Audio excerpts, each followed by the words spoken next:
Hey, I'm Robert Pattinson, and I'm gonna talk about some of my iconic performances. That's so stupid.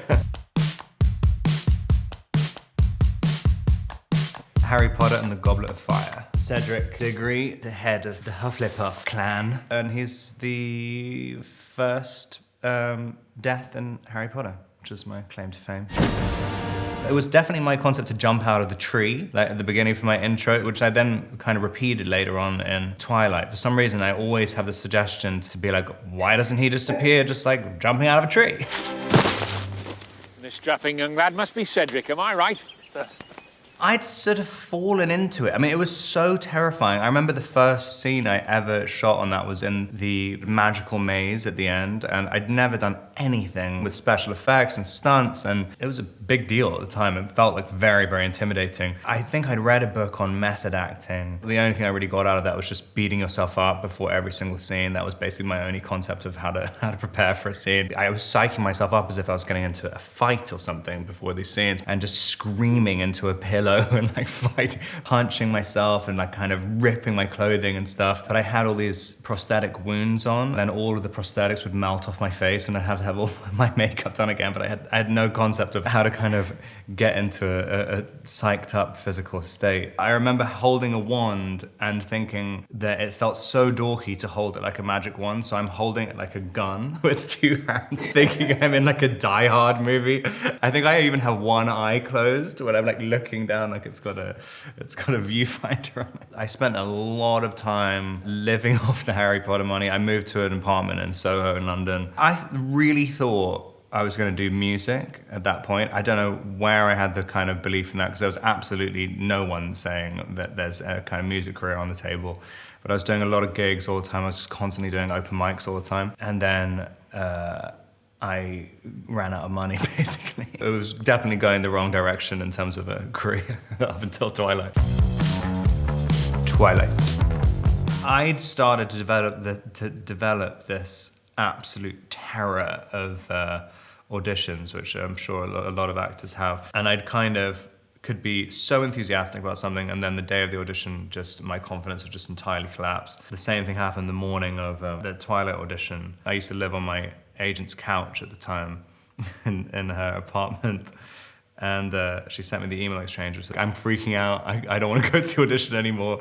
And then underneath it's saying, well, find a Valium in my bathroom. I'd never taken a Valium before. I just remember just feeling so glorious in the back of the taxi with the window open and just being like, wow, this is what I've been missing. And so I think I had this sort of quite spacey, detached kind of thing in the audition, which must have kind of worked for the character.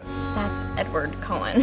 I do think there's something in that first movie. You can see that people were taking it seriously, and it kind of has it has a passion to it. Everything about me invites you in. My voice, my face, even my smell. You know, I was 21 and kind of wanted to make it as arty as possible, and so we had this strange tension where the studio was kind of a little bit scared to make things a little bit too emo and stuff, and I thought that was the only way to play it. It just seems so ridiculous talking about it now, because I was literally I spent so much time just infuriated. Like it's definitely something about being 21 as well, because I can't believe like the way I was acting is half the time, like when I think back on it. The scene when Edward introduces Bella to his family the first time, I remember that being the day, because my agent, my manager, like came up as a surprise visit, and I was like, oh hey, and just thought everything was fine. And then at lunch,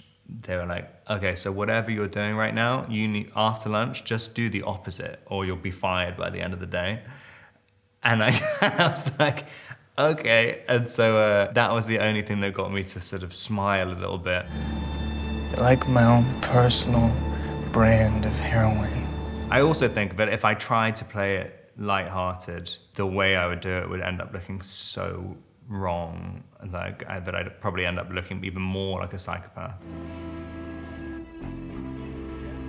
There was this big, like tons of people signing this petition to have me not cast, but nothing about my life really changed until the weekend or maybe like a week before the movie came out. So when the signatures came, it just felt such an abstract, like I just didn't really care. And I was very excited about doing the movie. But yeah, then when it came out, it just changed everything so fast. I mean, it was overnight. The Batman, that was no hesitation, yes. Even my agents and stuff just thought like, oh, this is interesting. I mean, I thought you only wanted to play like just total freaks all the time. Like, he is a freak, this is another freak. You look for things that kind of scare you look for things that feel incredibly out of reach. It's such the kind of the jewel in the crown of characters. You know, you really could be doing more for this city. Your family has a history of philanthropy, but as far as I can tell, you're not doing anything. It's just a totally different vibe. I mean, it's sad. It's something which I always thought about Batman. I thought it's really, really sad. It's a tragedy. That's one of the reasons it feels kind of different, because it's like it's year 2, we're not gonna do the origin story again. Instead of him getting over his parents dying at the beginning and then just becoming Batman and saving Gotham, now he really hasn't gotten over them at all. And it's kind of, and I'm playing the parents' death constantly throughout the whole time. Riddler's latest. It's all about the Waynes. If we don't stand up, no one will. I always like approaching the kind of major character like that, and if you look at it very literally or like from an emotional context, it does end up becoming kind of something kind of strange, and it's always kind of shocks you what comes out of it. I mean, I didn't really realize how sad it would make me feel. There's something about his relationship with Selena Kyle as well, and it's very present in the graphic novels. I mean, I think a lot of those writers really touched on that. There's ways to reinterpret that character. I mean, an infinite number of ways. This is the maybe 9th or 10th Batman movie, and it does feel incredibly different. It's funny, I was talking to the other actors who are in the movie, and everyone else said like, no, and even Matt was saying like, don't watch the other ones, don't watch any of the other movies, don't be thinking about that kind of stuff too much. But I was like, I've already seen all the other movies, and they're incredibly familiar to me. And I like all the other movies. It's not like you're trying to rescue like a dead character. I mean, they're all like really, really good portrayals. And I kind of really watched a lot of them on the run up to it to just see where's a gap in something that hasn't really been explored yet. I think it's also really fun as well doing that, because it's like every single person who's played Batman is a pretty heavyweight actor, and they all had great interpretations of it, and very, very different. So it was fun watching them all. I definitely don't have a favorite. No. I mean, I think Christian Bale did like just such a, I mean, it's so kind of iconic, like the voice that he was doing in it. But it's almost impossible to not do that. Where were the other drugs going? I don't know. I swear to God. Swear to me! It's really hard to get into a artificially lower register. I mean, to do it a long time, because I mean, there's a lot of scenes in this as well where you're kind of, it's long dialogue scenes as Batman, which is quite unique out of a lot of the other movies in the series, and trying to kind of stay really, really low and have kind of nuance in the lines and stuff. I mean, it's really hard. It's really, really hard. When that light hits the sky, it's not just a call. It's a warning. I think I was doing vocal exercises without actually knowing they were vocal exercises. I think your larynx or something just got strengthened when I was doing the movie. When I was doing ADR for it, I mean, I couldn't even do the voice again. I mean, I had to kind of, it had completely reverted back to normal. Who are you under there?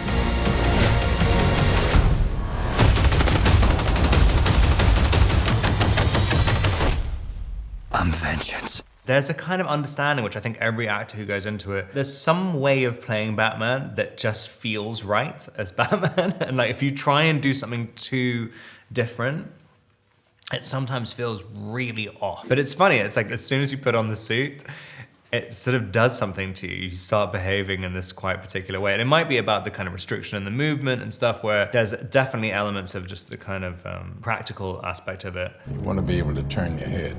Sure made backing out of the driveway easier. You don't know how you're gonna feel until you put on the suit. And then just because this suit was a little bit more articulated, because I'd done the audition in, I think it was George Clooney's one, and it was incredibly difficult to move in. Well, I'm totally over, all right? Positively. Me too, definitely. You had to choose the suit by the size of your head, and I think my head was the closest to Clooney's head. Was your head like locked? It's locked and you're boiling hot, like absolutely boiling. If you have any lights on you, you're just pouring sweat. And then as I was doing it, and you're also doing an audition, so I'm kind of terrified anyway. And people are saying, what can we do about this sweat? I mean, you're thinking like, if I don't stop sweating, I'm not gonna get the part. And so you're trying to shut down your body a little bit. If I'm not mistaken, that's the one with the nipples, isn't it? It is, but then I keep getting confused with, because I think there might be two nipple suits. I think one has more prominent nipples. I think on the Val Kilmer suit as well, I think there's some nipples on that. There might just be one nipple. Good Time was another wonderful experience, and also a totally unexpected reaction to it as well. I remember talking to Josh and Benny at some hotel in LA, and I said, I want to do whatever you guys are doing next, I want to do it. And I remember Josh saying, do you mean that? Because I'll have a script in 6 weeks, and like, we'll do it. And then the first iteration of Good Time came after 6 weeks, and it was unbelievable. I mean, they're great directors, but I love the way they write so much. Excuse me. You Peter? Yes, I am. We're in the middle of... Hello. Nick, what are you doing? We're in the middle of something here. We're in the middle of an exam. Hey, Nick, about Nick. the sauce and the pan and the chicken. Wait, please. How would you like it if I made you cry, huh? Would you like that? Benny is also just a phenomenal actor as well. I mean, he just stayed in the character like all day and would kind of slightly change his voice when he had to kind of suggest something to Josh. It really felt like a character talking. Benny would be doing a scene with me. He was also operating the boom at the same time. So he's like holding the boom between us. It's definitely the definition of run and gun filmmaking. Nick, come here. Stay with me. Where'd he go? Where are you? Is he at the bank? You're circling around. I'm on the corner. I'm on the corner where you dropped me off. You gotta get back here right now. I wasn't really like trying to perfect an accent. It's just something that felt right. It's just all just trying to do everything in an intuitive way. And it's weird because it does sound like a Queen's, specific Queen's accent, but it was kind of, I wasn't really doing it in a very academic way. It was much more just feeling your way through it, I think. Well, there's two lines that was probably my two favorite lines I think I've ever said in the movie, which was, the one was when I was saying to Leah, don't be confused. It's just gonna make it worse for me. I don't know anyone else apart from Josh who would ever come up with that line. And then the line, I'm talking about the kind of metaphysical connection with Talia, and then at the end of it just undercuts it, saying like, all right, I'm just gonna take a shit in that guy's house. Okay, I'm gonna go and take a shit in that guy's house. I'm gonna try the hospital again in a minute. Just wait here for me, okay? It's just a very, very specific feeling, which the only other person I've ever seen that in a script with is The Lighthouse, with Robert Eggers. The Lighthouse, I play a character called Thomas Winslow. No, that's not even his name. Jesus fucking Christ. Thomas Howard. Yeah, he's a little bit confused about his identity. He's a little bit Ephraim Winslow and Thomas Howard. I loved The Witch, Robert's previous movie. I really wanted to find something with him. I thought he's a very, very special director. I had such a good time on Good Time, and I wanted to swing wildly the other direction, but I wanted everything to be strange. And I kind of said to Robert, I only want to do strange things. And Robert came back with The Lighthouse and said, if this isn't strange enough for you, then I don't think I'm capable of anything stranger than this.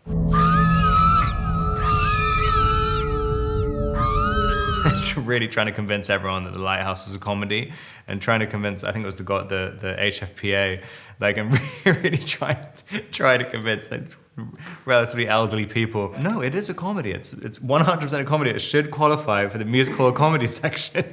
And everyone had watched this incredibly dark movie and thinking like, I don't know how much of a comedy it is. But then I see the audiences watching it, and people people laugh so much more than I ever would have thought. I mean, I thought it was hilarious when I read the script. But yeah, I'm always quite stunned about the reaction to it. And also how much people like sea shanties. I mean, I had absolutely no idea. I remember seeing the first screening and everyone's like bobbing their heads like they're at a concert whenever a sea shanty came on. I'm like, wow, like how did Eggers know that was going to be a trend? And 2018. I mean, it's like, that is out of the blue. And it's funny because everyone's like, oh, what accent are you doing, blah, blah, blah. I always get these strange, unfounded criticisms about my accents. But there's this area in Maine, which I guess of how the immigration worked there, it was a kind of like Devon or Dorset accents in England, and then mixed with a bit of like certain types of American accents. And then there was like a kind of weird elements of like Liverpudlian and all, I guess all the different sailors that have come there.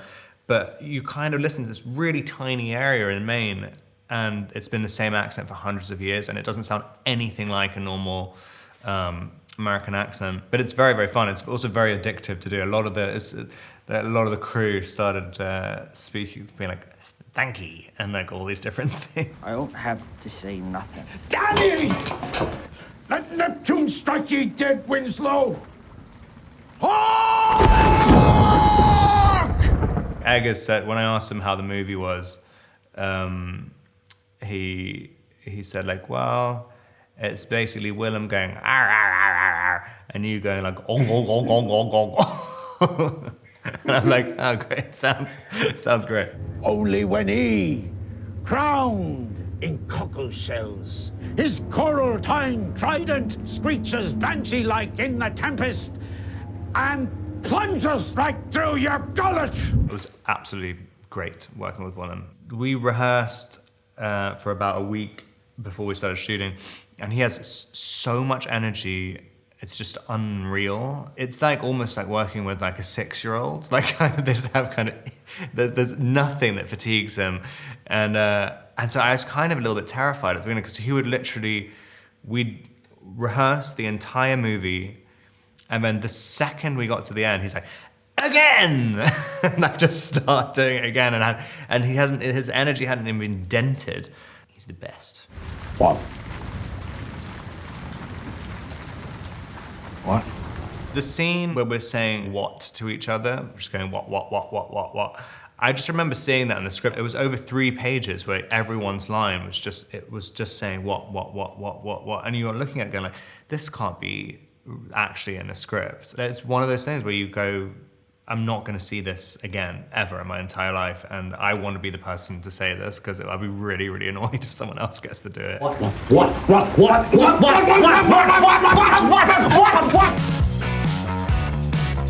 Tenet.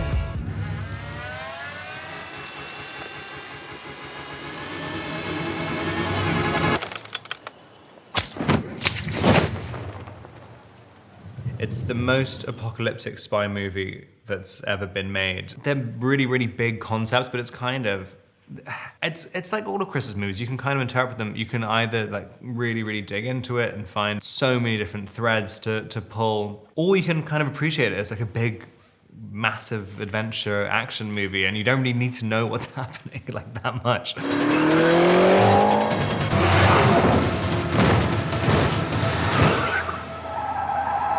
It's so complicated to make the story work. You just thought it's so insane this is even happening. I mean, we're in Estonia. They'd made a car where they'd switched the engine rather. There was a driver driving it with the back wheels at the front for him, and me and John David are pretending to drive it backwards, but with about 700 cars all driving in reverse around us. I mean, it was like one of the most exciting theme park rides you've ever been on in your life, and then you're trying to do a scene at the same time. I mean, it was. I don't think they're going to be making movies like that ever again. Cosmópolis.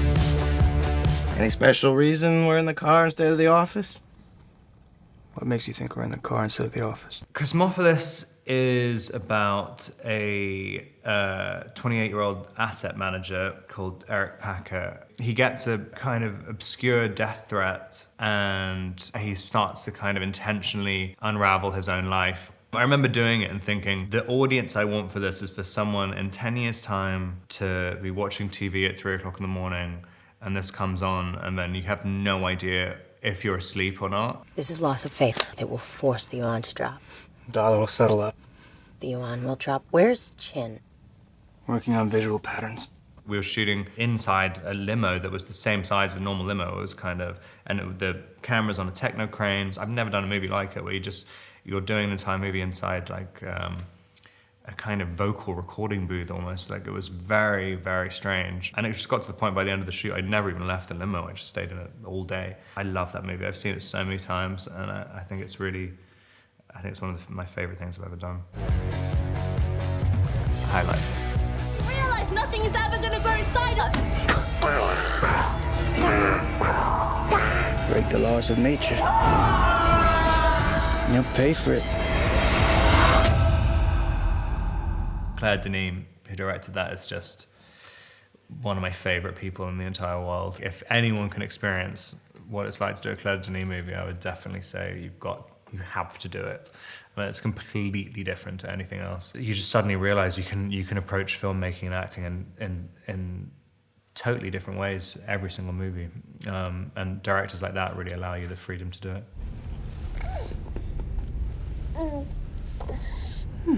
It's the first strawberry. So fun. I mean, it was my friend's kid. It's my goddaughter. We'd cast, because they normally cast identical twin babies for that kind of situation. And the night before the shoot started, I went to meet the babies, and the babies wouldn't have anything to do with me at all and would just scream whenever I came anywhere near them. And I tried to kind of bond with them for about 4 hours, and it was just nothing but terror coming out of them. And it was supposed to be this kind of quite sweet relationship they had with my daughter in it. And I got my friend Sam, and I was like, what are you doing for the next 2 weeks? Like, can Scarlett just play my daughter in a movie? And they flew out the next morning, and I think I'd only ever met Scarlett like once or twice when she was a young baby, but it worked out perfectly. My old man can see me now. Break the laws of nature. And you'll pay for it. GQ hot dog film. This is my fortress of solitude. Anonymous couch, anonymous room, anonymous hotel. A quantlet of trolls. Classic performances. I love that thing. I think it's really funny. That's like, I think that was the entire thing from conception to completion was about an hour and a half. Like just, or maybe 2 hours at the max. I remember my manager saying after, like, you should do a TV series of this. I'm like, of what? There is no TV. Like, so you want me to end my career? But yeah, it was really fun. I know what I should do to promote this movie. Just do a thing about eating a hot dog, and losing your mind. You can call me Rob, I eat hot dogs. The Rover. What you doing with this car? It's my brother's car. Where's your brother? Where is he? It's funny with acting stuff, a director who just sees something in you that you don't really know you have and kind of shows trust and belief in you. You can take a risk, and it just, and people trust you for a bit, and it felt like a very important movie, just like really just sort of sink into a character. It really felt like that I could stay in it all day. Like I really felt there's something about the environment of where we're shooting in the outback. It just felt like there was almost no sign of a film crew anywhere. I mean, it was just one of the most immersive experiences. Also beautifully written as well. I can't tell you nothing more than already told. I don't give a shit what you think you've already told me. Start fucking talking to me! The fact that I'm still getting jobs, like that just kind of blows my mind, like every single day. I don't quite understand. I think I, by accident, sold my soul, but I get so excited about it. There's not even a single element of me which is like jaded about it at all. It's the great thing about acting as a job as well, but you always think there is all the insecurity about not having, being unemployed like 90% of the time, but it has the potential to completely change your life, like every single time. It's very exciting, no matter how small the movie is. I mean, it can kind of, you can have this kind of, it can be this kind of explosion in your reality.